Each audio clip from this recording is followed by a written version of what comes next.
Jessica, what more are you learning about the arrest of the Dayton gunman's friend and his alleged role in the attack? Well, Wolf, federal prosecutors say this friend is the one who facilitated Connor Betts' access to the firearm accessory that was used in that mass shooting, plus the 100-round double-drum magazine and the body armor. 24-year-old Ethan Colley, he was closely tracked by investigators. FBI and ATF officials interviewed him hours after the shooting, and they found out that Ethan Colley was the one who purchased the upper receiver of the AR-15, plus the magazine and body armor, and then even stored the firearm and the armor at his own apartment. Prosecutors are saying that Colley, by doing this, was helping Betts keep it all out of view from his parents. Colley indicated that he purchased these items for Betts and stored them at Colley's residence in order to assist Betts in hiding the items from Betts' parents. And prosecutors also revealed that Colley watched and then helped Betts assemble the AR-15. That was about 10 weeks before the shooting, and that Betts then picked up the drum magazine and the weapon and the body armor from Colley's apartment about 6 to 8 weeks before the shooting. Now, prosecutors do not allege that Colley knew about this shooting plot in advance, but they are now charging him with possessing a firearm while doing drugs they found in his apartment, and also lying about that drug use when he filled out the forms to buy weapons. And Wolf, prosecutors also say he is being held in the county jail, and he does face up to 15 years in prison for these charges.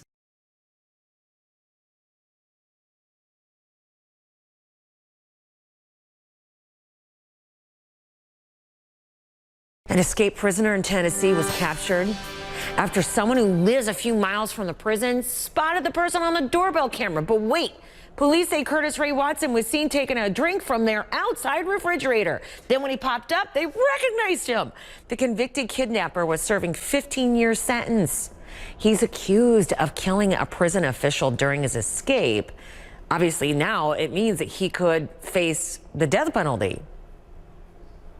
That location where he was taken into custody was approximately 10 miles from the prison. When we recognized who it was there, it heightened that fright, that fear. But I think we did the right thing. Well, the prison official was Deborah Johnson, and she was found at her home that's on the prison grounds. Investigators say Watson was seen there about 3 hours prior. Officials say that he got away from a work detail on a tractor last week. Out front tonight, Trump shutting the door on hundreds of thousands of immigrants, legal immigrants. Trump about to change a longstanding rule, saying an immigrant who uses a whole range of public services may no longer be welcome in America. Services like Medicaid, services that are used only by the poor. The Libertarian Cato Institute, so take it from them, right? This isn't some liberal think tank. The Libertarian Cato Institute says Trump's move is, quote, totally changing the idea of what it means to come to America. Tonight, though, the president's top citizenship services official insists that the new rule has nothing to do with the president's vast immigration crackdown. Why shouldn't the Latino community feel targeted by this? Well, first of all, this is a 140-year-old legal structure. This was the same question might have been asked when my Italian immigrants were coming, immigrant ancestors were coming, and all through that 140 years. Now, of course, the facts are they're changing the rule, and they're changing it dramatically to include a whole lot more things, like we said, like Medicaid. Now, we don't know whether Cuccinelli's ancestors would have been allowed into the United States under Trump's new rule. There weren't even services like that back then. But this does not seem to be about ensuring immigrants who enter the United States are self-sufficient. And that is because the facts are not on Trump's side. According to an analysis by the Associated Press, a very small minority of legal immigrants rely on public benefits. 6.5% of people in this country on Medicaid are non-citizens.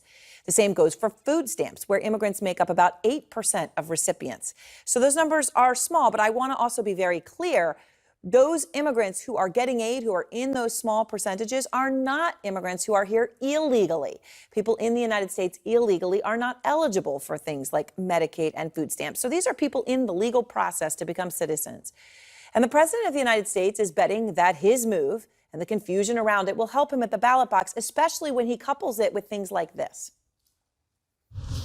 Raise your hand if your government plan would provide coverage for undocumented immigrants. They're all the same. And they all raise their hand. Well, President Trump is betting he can scare voters into thinking Democrats will allow immigrants to drain the safety net, trying to appeal to his base, just like he did when he made this baseless claim.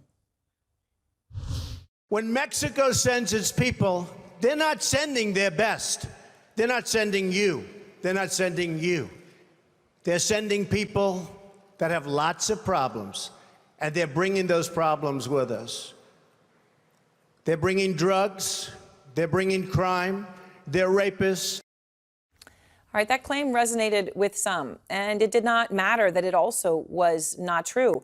One study out of Texas, for example, found native-born residents were much more likely to be convicted of crimes than immigrants in the country illegally or illegally, and study after study backs that up. But when it comes to immigration, facts have not been the driver for President Trump. I was appalled, and indeed the whole department was, and frankly, angry, to learn of the MCC's failure to adequately secure this prisoner.